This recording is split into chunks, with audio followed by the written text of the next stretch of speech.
दोस्तों, महिला आईपीएल 2023 का एक और रोमांचक मुकाबला मुंबई इंडियंस और रॉयल चैलेंजर्स बेंगलोर के बीच खेला गया, जहां दोनों ही टीमों के बीच हमें कांटे की टक्कर देखने को मिली। इस मैच में बेंगलोर की टीम ने टॉस जीतकर पहले बल्लेबाजी करने का फैसला किया, तो वहीं पर मुंबई की टीम को पहले गेंदबाजी करने का न्योता दिया। अब बेंगलोर की तरफ से सलामी बल्लेबाज के तौर पर स्मृति मंदाना और सोफिया डिवाइन बल्लेबाजी करने के लिए मैदान पर उतरी, जहां आते ही पहले ही ओवर में स्मृति मंदाना ने चौके के साथ अपना खाता खोला। इसी ओवर में डिवाइन के बल्ले से एक खतरनाक छक्का भी देखने को मिला। वहीं दूसरे ओवर में स्मृति मंदाना ने शानदार बल्लेबाजी करते हुए एक और करारा चौका जड़ दिया। दूसरी तरफ से डिवाइन के बल्ले से भी शानदार चौके देखने को मिल रहे थे। अब चौथे ओवर में स्मृति मंदाना ने अपने क्लासिकल बल्लेबाजी की झलक दिखाई। इस ओवर में मंदाना ने एक के बाद एक 3 शानदार चौके लगाकर ओवर में 13 रन बटोर लिए। 4 ओवर तक बेंगलोर की टीम को शानदार शुरुआत मिल चुकी थी। बिना कोई विकेट गंवाए बेंगलोर 35 रन बना चुकी थी।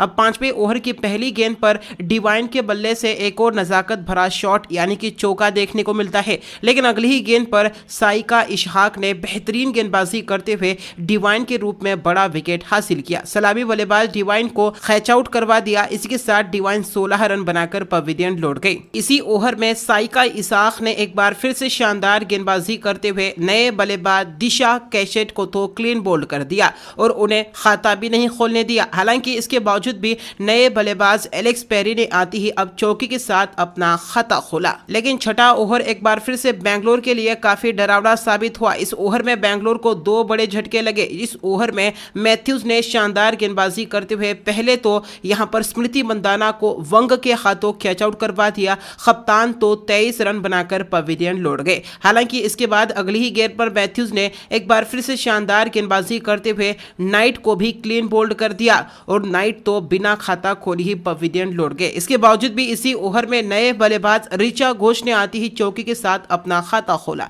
कुल मिलाकर देखा जाए तो 6 ओवर के पावर प्ले में बेंगलोर की टीम 4 विकेट के नुकसान पर 47 रन बना चुकी थी। वहीं अब 7वें ओवर में इसके बावजूद भी एलेक्स पेरी के बल्ले से एक और खतरनाक छक्का देखने को मिला। तो वहीं पर 8वें ओवर में ऋचा घोष तो कहां पीछे रहने वाली थी। इस ओवर में ऋचा घोष ने एक गगनचुंबी छक्का और एक शानदार चौका लगाकर कुल 14 रन बटोर लिए। लेकिन दोस्तों, 9वें ओवर में बेंगलोर की टीम को एक और बड़ा झटका लगा, जहां साइका इशहाक के गेंद पर पेरी रनआउट का शिकार हो गई और तालमेल ना बना पाई, जिसकी वजह से वह 13 रन बनाकर रनआउट हो गई और पवेलियन लौट गई। वहीं दोस्तों, 10वें ओवर में ऋचा घोष ने एक और शानदार चौका जड़ दिया। कुल मिलाकर देखा जाए तो 10 ओवर में बेंगलोर की टीम 5 विकेट के नुकसान पर 81 रन बना चुकी थी। अब 11वें ओवर में खनिका आहूजा ने शानदार बल्लेबाजी करते हुए एक शानदार चौका और एक खतरनाक छक्का लगाकर ओवर में 11 रन बटोर लिए। वहीं 12वें ओवर में आहूजा ने एक बार फिर से शानदार बल्लेबाजी करते हुए 2 शानदार चौके जड़ दिए। खनिका आहूजा काफी बेहतरीन बल्लेबाजी करते हुए नजर आ रही थी।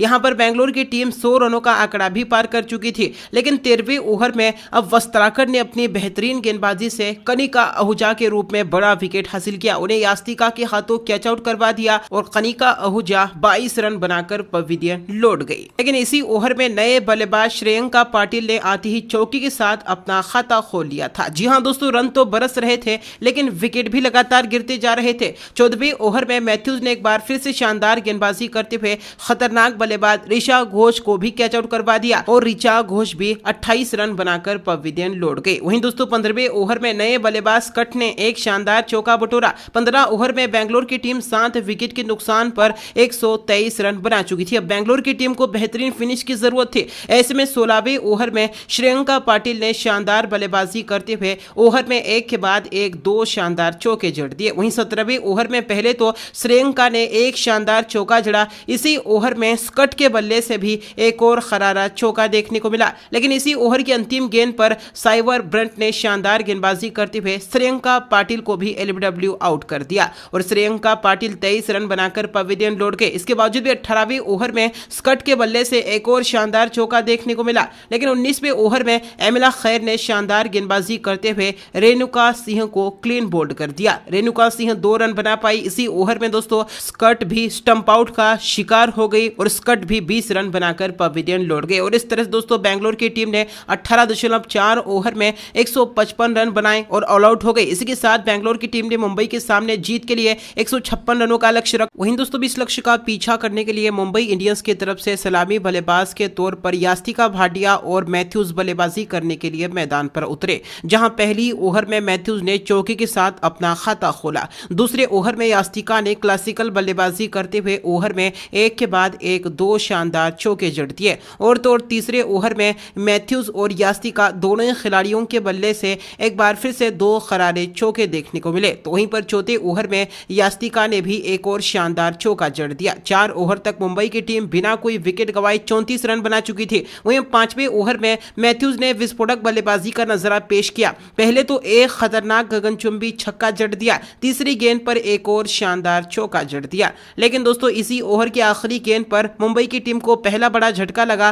प्रीति बोस ने शानदार गेंदबाजी करते हुए यास्तिका को एलबीडब्ल्यू आउट कर दिया। यास्तिका 23 रन बनाकर पवेलियन लौट गई। इसके बावजूद भी छठे ओवर में मैथ्यूज ने एक बार फिर से नजाकत भरी बल्लेबाजी करते हुए ओवर में 2 शानदार चौके लगा दिए। 6 ओवर के पावर प्ले में मुंबई इंडियंस की टीम 1 विकेट के नुकसान पर 54 रन बना चुकी थी। वहीं अब 7वें ओवर में मैथ्यूज ने एक और करारा चौका जड़ दिया। वहीं अब 8वें ओवर में साइवर ब्रंट ने शानदार बल्लेबाजी करते हुए अपनी क्लास दिखाई। जी हां दोस्तों, इस ओवर में साइवर ब्रंट ने एक के बाद एक ओवर में 3 शानदार चौके लगाकर कुल 12 रन बटोर लिए। वहीं 9वें ओवर में मैथ्यूज ने एक बार फिर से नजाकत भरी बल्लेबाजी करते हुए 2 करारे चौके जड़ दिए। मैथ्यूज तो काफी विस्फोटक बल्लेबाजी करते हुए नजर आ रही थी। 10वें ओवर में मैथ्यूज ने 1 रन लेकर अपना अर्धशतक भी पूरा कर लिया। इसी ओवर में ब्रंट के बल्ले से एक करारा चौका देखने को मिला। 10 ओवर तक मुंबई की टीम 1 विकेट के नुकसान पर 95 रन बना चुकी थी। वहीं 11वीं ओवर में